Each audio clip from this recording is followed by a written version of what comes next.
So look, once again, going very quickly, blow this up from billiard balls on a table to our universe. I conceive of myself as having some kind of direct and unmediated control over some very small set of physical features of the universe. I don't know where my fingers are, okay? Or if I want to be more careful, the tensions in my muscles. Or if I want to be more careful than that, the nerve impulses in my motor neurons. Or if I want to be more careful than that, the electrical state in some very small section of my brain, or something like that. It's some very small set of present physical features of the world that I consider myself, or that I entertain some fiction to the effect that I have direct and unmediated control over. I get to choose them, okay? The question of what you can affect toward the future and the past is a question of what that direct and unmediated control can be parlayed into indirectly by means of the laws of physics. If this neuron in my brain is in a slightly different state now, how much could that change counterfactually about the future? How much could that change counterfactually about the past?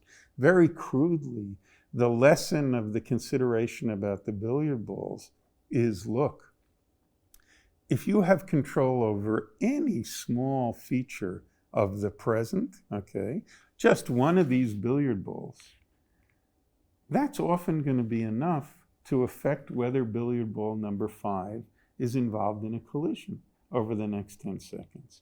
But it's not in general going to be enough. You can do anything to these billiard balls other than billiard ball 5 that you want. It's going to have no effect on whether there was a collision involving billiard ball number 5 over the past 10 seconds, okay? So the idea is, you want to know what agents with direct and unmediated control over only a very small set of the present physical variables of the world could counterfactually bring about by means of that control toward the future and toward the past. It looks like, okay, in the billiard ball case, toward the future, they could bring about a lot, okay? Toward the past, there's nothing they can do, okay, about the collision history of billiard ball number 5.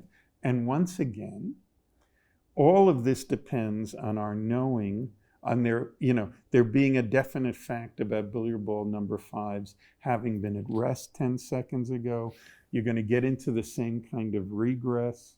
The suggestion is that it's for the third time this same past hypothesis, this same initial condition of the universe that's going to underwrite the time-directedness of ordinary physical processes, the time asymmetry of epistemic access, and the time asymmetry of causation and intervention, and so on. Once again, as we go up this ladder, the explanations we have get sketchier and sketchier and are more and more still in need of a lot of further development. So I don't want to pretend that this is in any way settled, especially not that the details of it are settled. But I think it's not unfair to say that there's optimism that that the world was put together in such a way that there is a single, simple characterization of the world's macroscopic initial condition, okay, which is going to suffice to underwrite all of these three very different seeming temporal asymmetries, okay, and which is going to expand the domain of phenomena that physics can succeed in explaining beyond what many people had if there's a very long history in Western philosophy, it goes back to Aristotle and the sea battle and so on and so forth.